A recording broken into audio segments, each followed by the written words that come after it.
আসসালামু আলাইকুম এভরিওয়ান। আমি এখন আছি ঢাকার ঐতিহ্যবাহী চকবাজার মোগলটুলিতে আসলাম। এখানে আপনাদেরকে জাস্ট একটু দেখানোর জন্য যে আসলে পুরান ঢাকা বলতে একটা কথা আছে, এটা একটা ঐতিহ্য আছে। সেই অনুযায়ী এখানে লাখো মানুষের সমাগম দিন হলে শুরু হয়ে যায়, আবার সন্ধ্যা হলে এটার একটা সমাপ্তি ঘটে। কিন্তু এটার জনপ্রিয়তা সবসময় ছিল, থাকবে। এখানে মানুষ অনেক দূর দূরান্ত থেকে আসে, হোলসেলারের যে কোনো জিনিস এখান থেকে পাইকারি খুচরা মূল্যে এখান থেকে নিয়ে যায়। এ হচ্ছে আমাদের ঢাকার ঐতিহ্যবাহী পুরান ঢাকার সেই চকবাজার।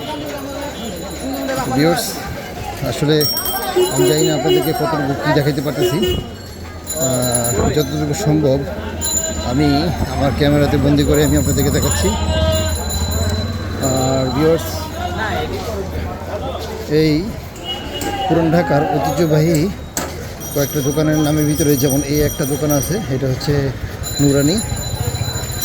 এটার ঐতিহ্য হচ্ছে এখানে আপনার লাচ্ছি বানায়, খুবই জনপ্রিয় লাচ্ছি। আসবেন এখান থেকে, অন্তত গরমের আরামটা নিয়ে যাবেন এখান থেকে এসে। আর কি বলবো, আসলে আসা হয় মাঝে মধ্যেই। আমি আসলে এখন ভিডিও করি না, আমি শুরু করলাম। তো সবাই আমার ভিডিওগুলোকে ফলো করবেন, সাবস্ক্রাইব করবেন আর শেয়ার করবেন। ভালো থাকেন সবাই। আসসালামু আলাইকুম ওয়া রাহমাতুল্লাহি ওয়া বারাকাতুহু।